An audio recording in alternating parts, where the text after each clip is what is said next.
Hello, Active Sage here on the Sage channel, and as per usual, on Thursday we received a new update to Space Engineers, and they went ahead and changed around a few things actually. You're probably wondering what's up with the big pile of rubbish in front of us. Well, we'll be getting to that in a minute. First off though, we're going over here to a shockingly less interesting area. See, they've changed around some of the key bindings. Now, you won't actually notice this right away. What you have to do to get the new key bindings is press escape, go to good old options, go to controls, and click that default button at the bottom right, and voila, you'll have a new control scheme. Now, overall, this control scheme is, well, pretty much the same, but what you'll notice is, let's first off walk up to this door, and I'm going to press T on this. I think you can hear the T key here. Let me press it louder.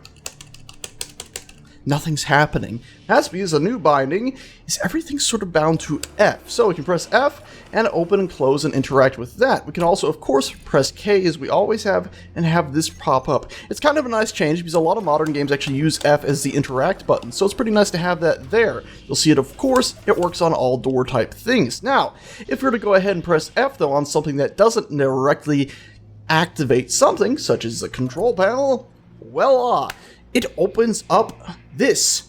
We now have the control panel. It just pops open a control system. Now, of course, we could have, as I showed over here, still use K on these, but the point is, no longer when you run up to something like this, if you were used to spam T, you'll find nothing would happen. You would have to have pressed K. Such a nuisance to have to reach across the keyboard. Well, now simply press F, and this pops up. It's pretty damn awesome. In fact, we're going to go ahead, hop up, and fly outside over to this area here. A cargo container, would you look at that? Once again, in the past you would have had to have pressed K, well now we can simply press F. Or in the past you would have pressed T and nothing would have happened. So F for freedom to click on everything. And it pops it on up. And I believe actually if we click this button here as well, yes, it just took us to the control panel, but of this cargo container. So pretty damn cool that I can swap between those things. Very, very nice. Now, that is probably one of the bigger updates to this. It's a nice unification. You'll also notice that the control key, if we were in survival mode, you probably notice that if you're so used to creative, you control and left click and try to drag like so, it'll place a block. Well, now if you're in survival, control will no longer randomly place blocks. In fact, I believe if we could go ahead and switch over to a gun right now, let me just grab one out of my inventory. Magical inventory of everything, kindly give me this weapon. In the past, pressing control to fire this, no longer will you have control randomly firing your weapon, which is pretty damn cool. But I will point out it has led to a change in our bottom hotbar here. In the past, you do shift 1, 2, 3, 4, and it would change about to all these different tool sets you have here, because you have 1 through 9 different tool sets. Well, now you have to hold control and click through these. So control 1, control 2, control 3, control 4, and so on. Bit of a nuisance at first, but honestly, I find you get used to it pretty quickly. I'm so used to holding shift and quickly swapping between them for, this block and this block and that block, because I keep them on specific things. But I found that after a few hours, not even that, maybe 30 minutes, I've gotten used to it again. So it's not really too bad of a change, and honestly, I'm sure they did it for good reason. Anyway, moving on from that, we can finally get to this big pile of nonsense. Why does Sage have a big pile of nonsense? Well, because he wanted to go over the top a little bit on this. We can simply hop down here, boop, and look at something and it's glowing! Yes, indeed, things glow now when you mouse over them. All sorts of different things, honestly, too. Even this little guy here is glowing. We can even go over here and see that ore that you mined, here's a little piece of gold, now glows like this. So instead of having this sort of big square highlight area, the piece actually glows, a glowing highlight on it, which is pretty damn well done. I actually like it. It's a simple effect, really, but I do love effects like this where when you look at it, the glow is sort of a standard color. It sort of ignores depth. It just glows. It highlights it like some sort of high-tech overlay. I love it. Very, very happy with the addition. It's a very nice feature. Let's see. If we look at this, look at that. It even takes into account the fact it's not just highlighting a collision box, it's highlighting the actual mesh. So because we can actually see through this, all the little different areas here, they're not actually just all being magically colored in, even though there's nothing there. It's only highlighting the actual object, not some collision volume. Very nice. I should also point out that this large platform with everything here was added just for show, so that I could go ahead and end this with something slightly interesting. by going ahead, setting our character there, going to spectator mode. Let's do a click and drag on this block here, click and drag downwards. Boop-a-de-boop. That's tilting far more than intended. See, when I did this earlier, when I removed that, everything just hovered. But anyway, we can remove this. Oh, gotta get ready. It's gonna be pretty cool when we do it. So we can remove this. Boop, and now everything falls in there, which is a pretty cool sight to see. Yeah, earlier when I did this, everything just hovered right there. Very, very odd. You'll also see that, oh god, we're having a bit of a volcanic eruption down there in the pit. As, well, a bunch of stuff hitting the ground sort of causes things to collide. It's a lot of... it's a lot of stuff. Oh, God. Oh, God. Yeah. Yeah, that happens. It's sort of like so many things coming down and bumping against it all. It just sort of eats away at it.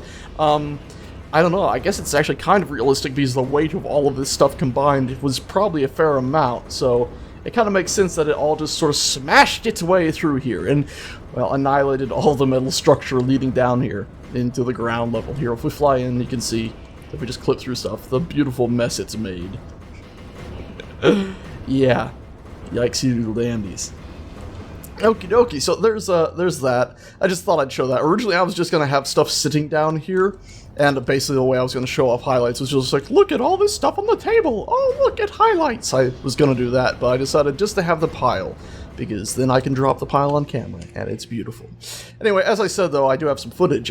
Earlier, I did just go ahead and have a bunch of stuff floating there, and, yeah, I deleted everything just like I did now, and it just floated, and so I just ran my character into it.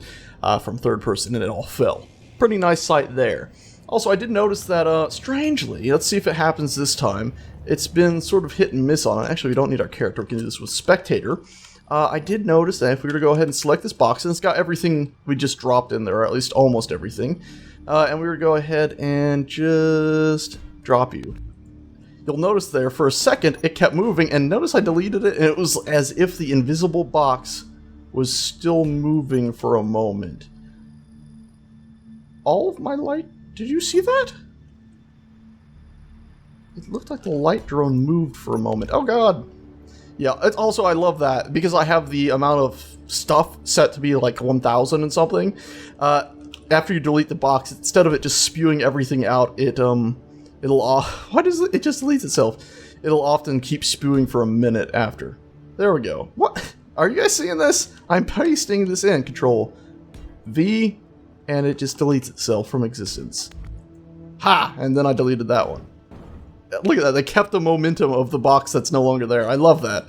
It's so damn entertaining. I'm sorry, I'm just going on random stuff now, but how cool is that? It's just a waterfall of nothing. I'm sorry. I'm distracted. It's too entertaining. I'm sorry. It's the simple things, isn't it? I love that. It's just so beautiful. Also, what do you call that thing? Monoliths. Let's see. Are they still vanishing? The easiest way, I guess, to check would be to load up a monolith blueprint that I went and grabbed from the original place we found it before they all vanished on me, and we'll paste one in. And just stare at it for a second. Okay, it looks like it's staying there. Good. Good. Actually, it looks like it's staying there. Now, the real test is if we were to go out here into space and paste one in. Is it going to stay there? It looks like it's going to stay there. So, it looks like monoliths are good. I'll do a quick check after this, so yeah, top right corner right now. Are monoliths still staying there? Did I find one on Mars after recording?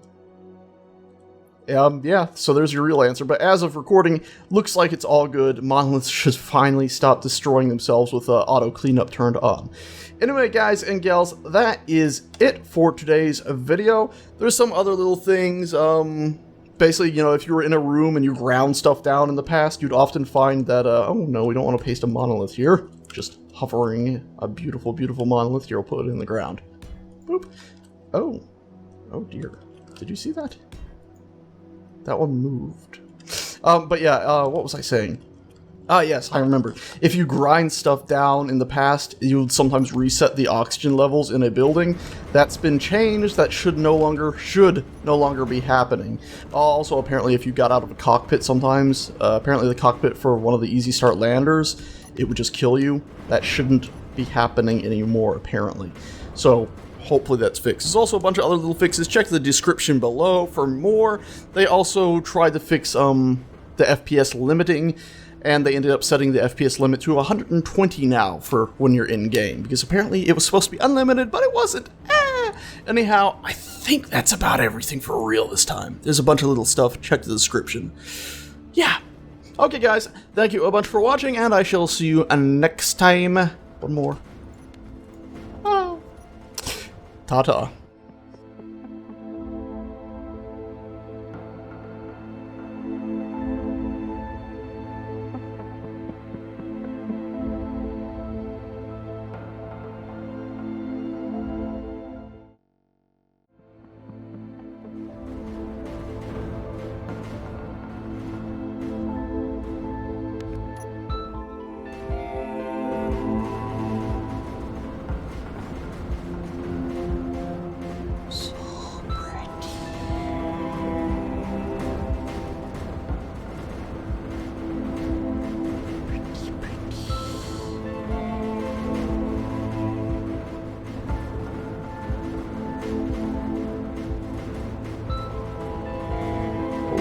Crap, that takes some time for it all to fall. I mean, I keep thinking it's gonna be over and more stuff just keeps falling. Okay, I went overboard. I admit it. I went overboard. Okay. Okay, there's the